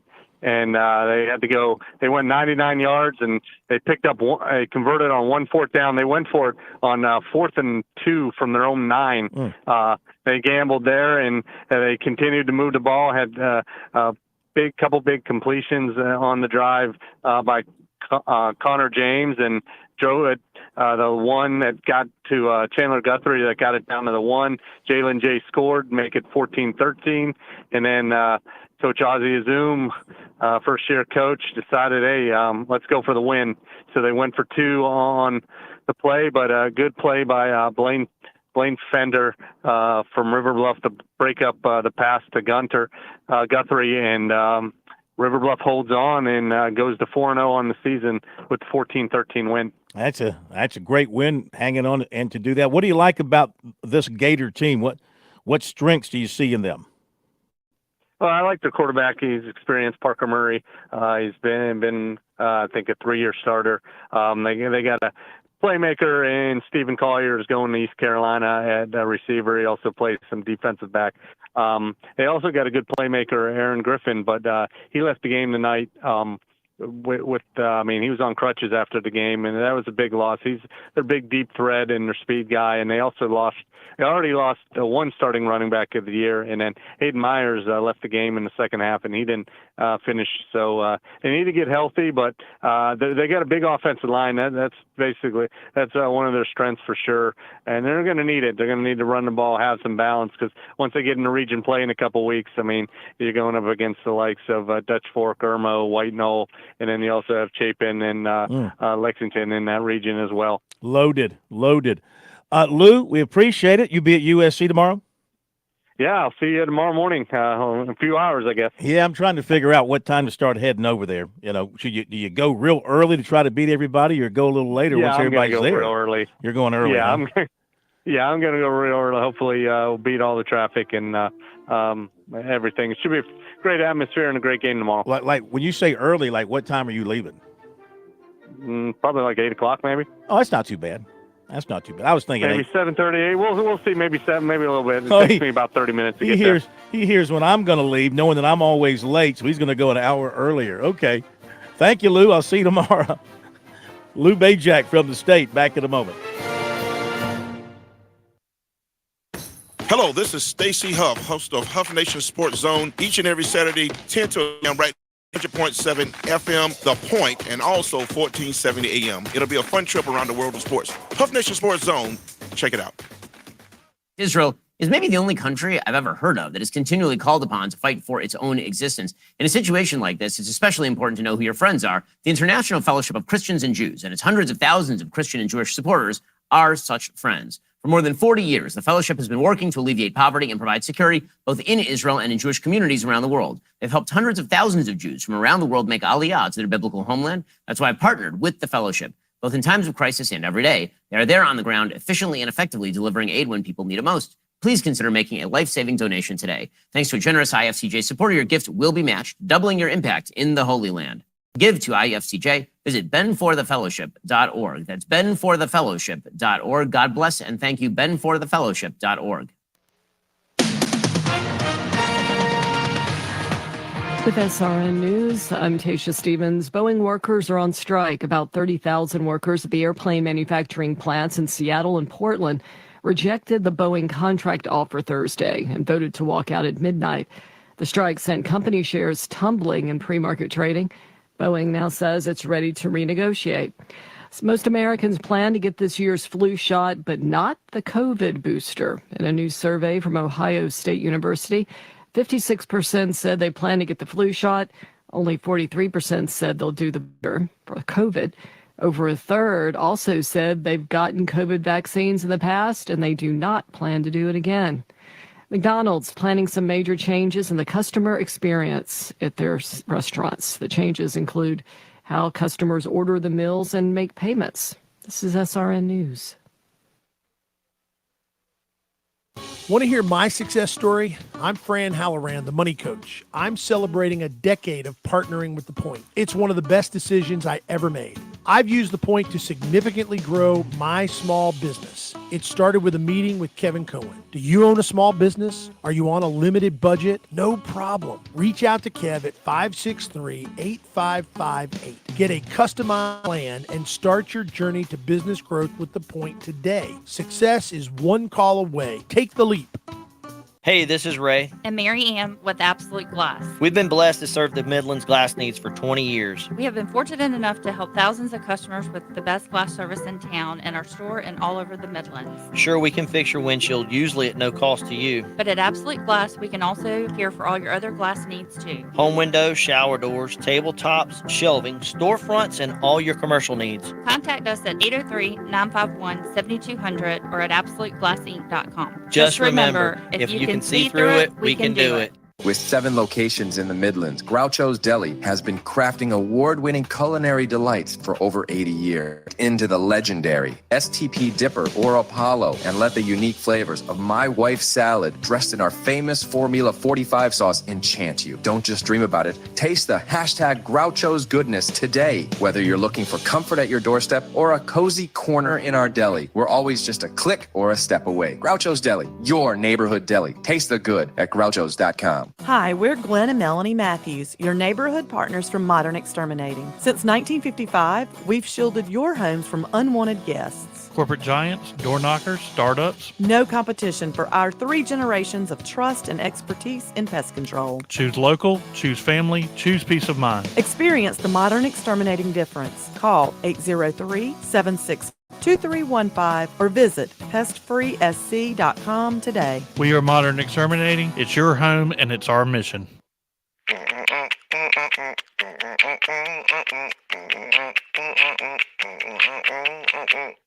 Someone will be right with you.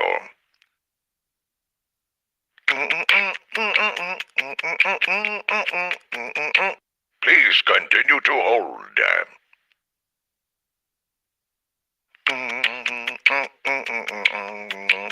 The Point. Look out, world, we're getting strong. The future's here and we belong. She can STEM, she can do more. Like build a rocket and watch it soar. Or clean the ocean, make the world a better place. Oh, she can STEM, so can you. Find a cure, invent something new. There's no challenge in the world that she can't face. She can STEM. Learn more at She Can STEM. A message brought to you by the Ad Council.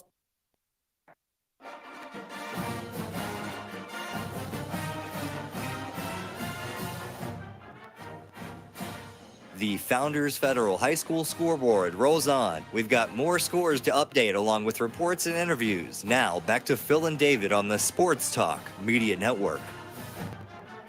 Okay, hitting the home stretch on this Friday night edition of the High School Scoreboard, brought to you by Founder Federal Credit Union all across the state of South Carolina. Please visit Founders, and great people with great products for you. Tell you appreciate them being part of the High School Football Scoreboard. They are so deep into sports in South Carolina. It's incredible how involved they are in so many ways, statewide, local. They understand the investment, the importance of investment in sports in South Carolina, including high school sports in a major way. And we appreciate that. Okay, have we got Hugh? We got Hugh. We got a line that's working. David Shelton's with us as well. Hugh Gray with Newberry from last night. A heck of a ball game. Hugh, are you there, sir? I'm here, Phil. Can you Hey, hear me? we were going to get you one if we had to drive to Newberry and stick a microphone in front of you. All right. Well, thank you, sir. Yes, sir. Well, thank you for your patience. So, you called a good one last night. Chapin outscored the Bulldogs 42-37. Yeah, that was a really good game. We went into it, got into the press box, and the Chapin folks were saying that their starting quarterback was out with an ankle injury. Their backup, Brock Smith, got the nod and did pretty well. He led us at least one scoring drive, but Chapin brought Brady Albro back in at around the end of the first quarter, start of the second quarter, and didn't know if they were just wanting to make sure he was still fresh and sharp for that Somerville game next week.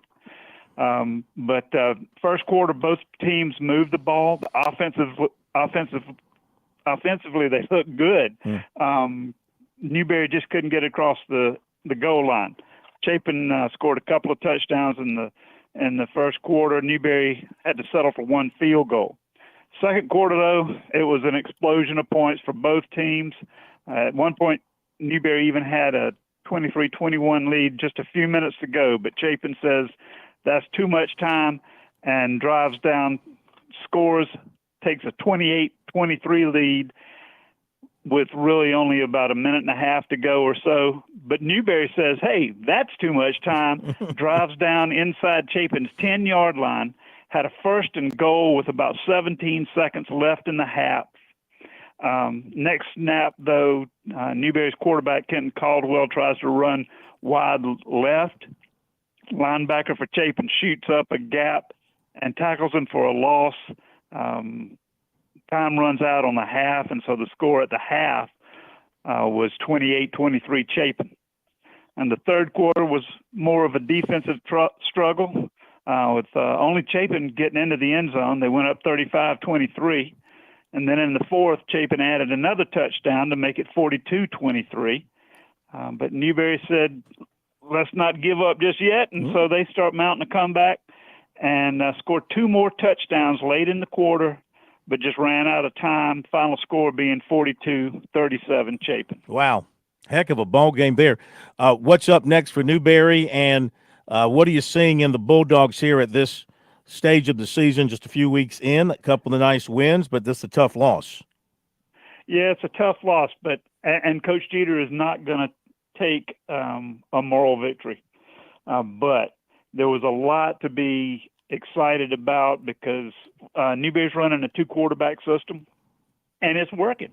It's working real well. Obviously, they're scoring points, and even the younger quarterback was getting the ball well downfield and on target.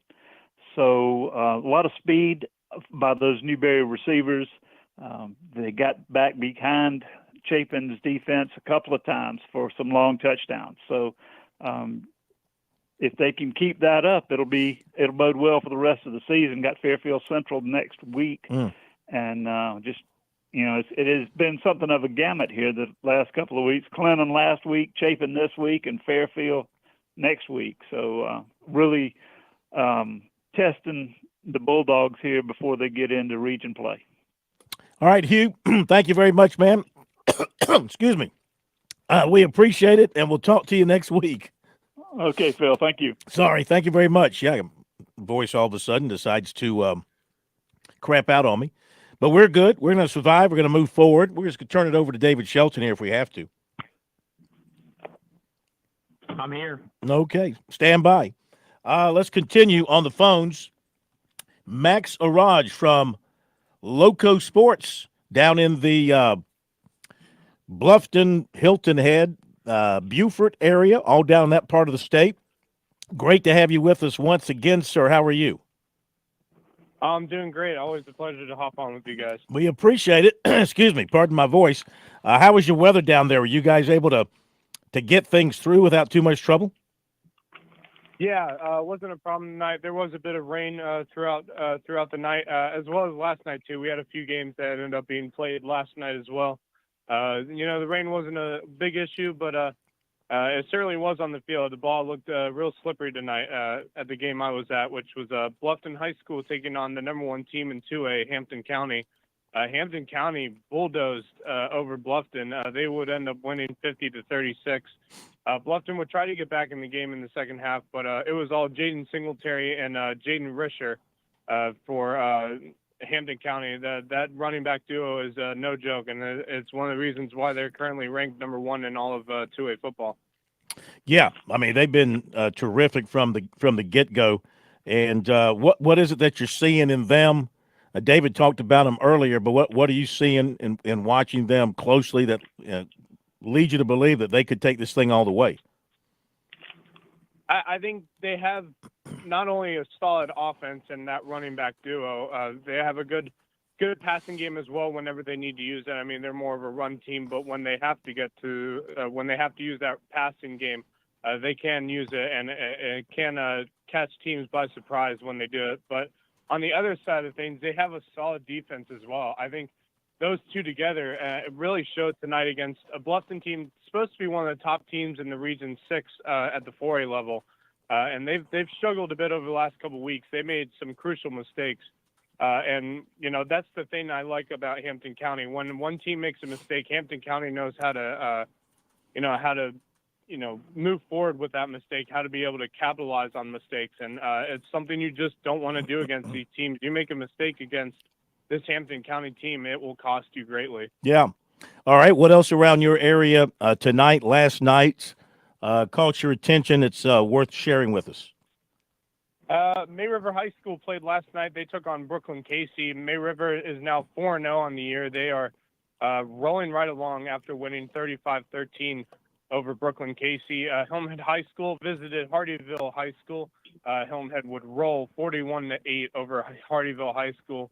Hardyville 1A school, so they're just getting started on what is a program that's been away for quite a long time, and they're just starting to bring that football program back up. But it's great to see football back in Hardyville.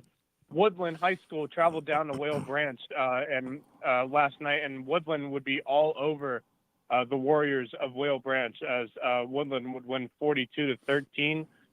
Goose Creek visited Beaufort. Beaufort was 0-3 coming into this game, a bit surprising, but they have had quite a few injuries for that Beaufort team, and it's been a bit of a struggle for them. They would have Goose Creek visit them tonight, and it was Goose Creek tonight. Those injuries continue to be a problem for Beaufort tonight. Goose Creek would win 27-12. Colleton County, they get their first win of the year. They played Stall High School. They would win 50-0, roll right over Stall. Stall's having a very tough year, but good for Colleton County to get their first win on the year. And then as you go over to the Skeeza side of things, the rivalry between Hilton Head Christian Academy and John Paul II would continue. Believe it or not, they play each other twice this year, which is very unusual, especially in Skeeza. You don't see that very often. So this is game 1 of 2 between the two teams here in the regular season. Hilton Head Christian Academy would roll over JP2 42-13.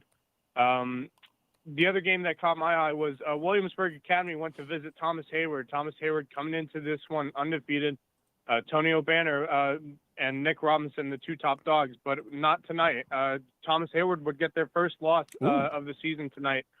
against Williamsburg Academy, close one, 28-26. Ooh. And then Beaufort Academy is emerging as one of the favorites in Skeeza 1A as they continue their winning ways. They're now 4-1 on the year as they played Lee Academy, 35-20 the final score. Other scores: Calhoun Academy beat Colleton Prep 55-28, and Dorchester Academy defeats Patrick Henry Academy 19-13. One of the games that I'm intrigued for next Friday is actually Hilton Head Christian Academy is heading towards you fellas up in Columbia. They'll be taking on Hammond. So a very intriguing game. Two defending state champions in the Skeeza League will face off against each other. Actually, quite interesting. It's a 3A versus a 4A, and then Patrick Henry is taking on Bethesda, so the defending 1A against defending 2A state champions. So all the state champions are squaring off each other next Friday. So very intriguing Friday coming up next week here in the Loco. Good wins for May River and Hampton County. They continue their winning ways, and I'm intrigued to see how Hampton County does next week against Hilton Head High School at the Nest. Wow, great stuff. Did you give, if you did, I'm sorry I missed it, Battery Creek, Bethune-Bowman, did you have that score? Battery Creek did beat Bethune-Bowman. It wasn't close. Battery Creek would win 41-0 in that game. 41-0. Okay. Hey, we really appreciate it. Tell everybody where they can watch you guys get your information from down that part of the state. Yeah, definitely. You can watch us every Friday night at 9:30 on the Loco Pigskin Live. We'll be myself, Justin Jarrett, and Wes Kerr will be at least live from the fields that we are watching football games on starting at 9:30. And then on Monday nights, following that Friday, you can watch us on the Loco Sports Lowdown. And we'll get you our reviews of every game that took place in the Loco.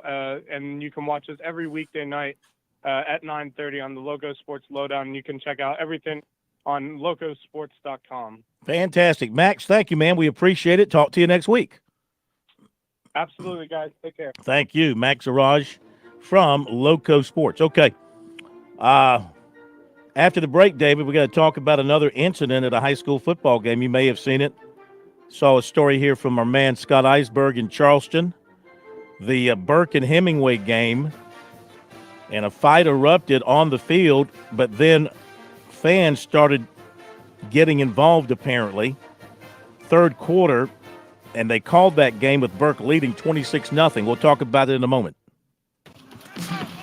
Football season is upon us, and that means Columbia is welcoming fans from around the corner and across the country. No matter where you're from, Gamecocks love coming together for energy that can only be found in South Carolina's capital city. Book hotel rooms, find pre- and post-game activities, and plan your tailgate spread with local favorites from pimento cheese to barbecue at experiencecolumbiasc.com. We'll see you soon, and go Gamecocks!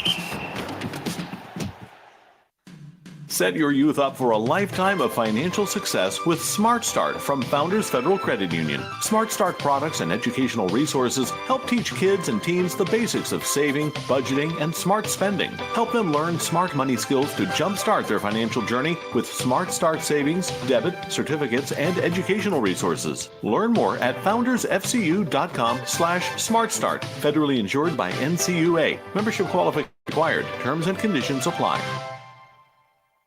Touchstone Energy cooperative members save more on electricity, and members save more on insurance, groceries, healthcare, restaurants, travel, concerts, and sporting events through Co-op Connections. Touchstone Energy is an alliance of the member-owned electric cooperatives, and as a member, the power is yours. Experience the power of co-op membership with Touchstone Energy and find out how much you can save on electricity and a whole lot more at touchstoneenergy.com.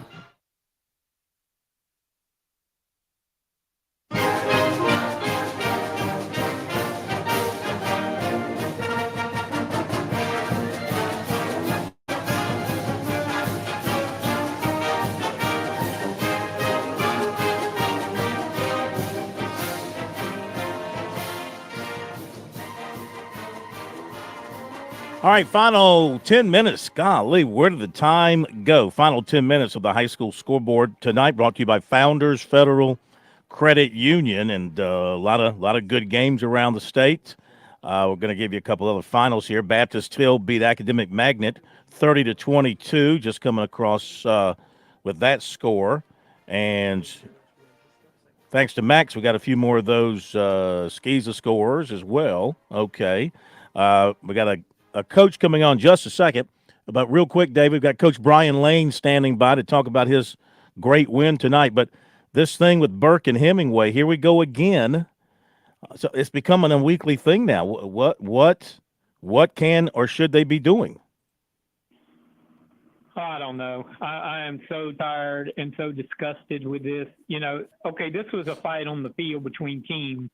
You can handle that. But when people come out of the stands and get involved, that is crossing a major line. You know, I don't even know what it is anymore. It's getting harder and harder every week to listen to stories like this about people who cannot be mature and just play football or watch football, and it doesn't have to get to the point to where people are going to get hurt. Mm-hmm. And it's getting frustrating to have to talk about it. Yeah, almost every week. Okay, let's welcome in. We talked about West Side and what a year they're having. Another impressive win tonight. Let's welcome in former quarterback many, many years ago, but now running a great offense and a great team at West Side, Coach Brian Lane.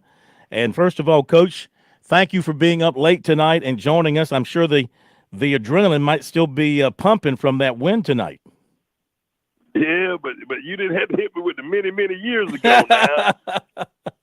Well, man! Well, I remember you. I remember you win. Okay, I remember you win. No worries. I'm just kidding. No, yeah. Usually, on Friday nights, and you usually up pretty late because adrenaline's going and everything like that. But no, I thank you guys for calling and glad to be on. Well, thank you. A big offensive night with you guys, and you beat a really good team, 55-14 in BHP. What's clicking for you guys right now? Well, I'm going to tell you, I'm going to flip it on you. Our defense did a tremendous job. I mean, Marquise Henderson, I can't think of the last time that he didn't have a 100-yard game. And we held him under 100 yards tonight. And hats off to my defense coordinator, DeAndre Martin, just did a phenomenal job of getting our guys ready on that side of the ball, focusing in on what we needed to do, and it helped spark us.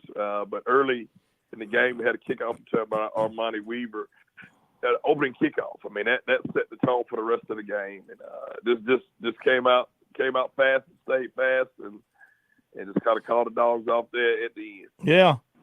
Do you remind yourself of some of your Burns teams?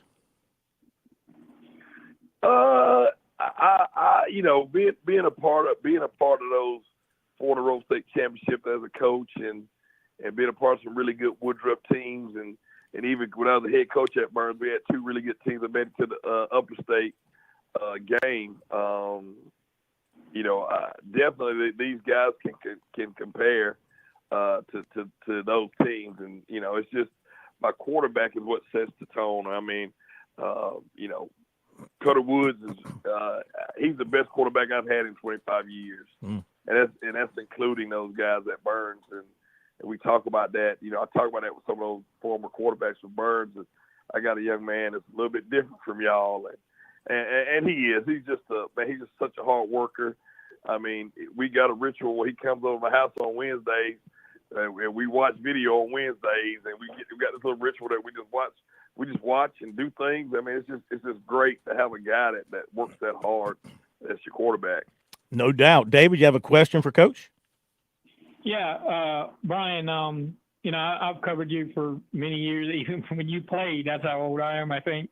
But you mentioned your defense, and I think I made the statement back in August that we were talking about favorites in each classification, and I said, let me tell you, West Side's going to outscore everybody they play, and if their defense plays, I don't see them losing. Now, I know you don't need to hear me putting pressure on you, but you mentioned the defense, and it's a very underrated part of your team, isn't it? I mean, y'all score, but your D does a lot of work.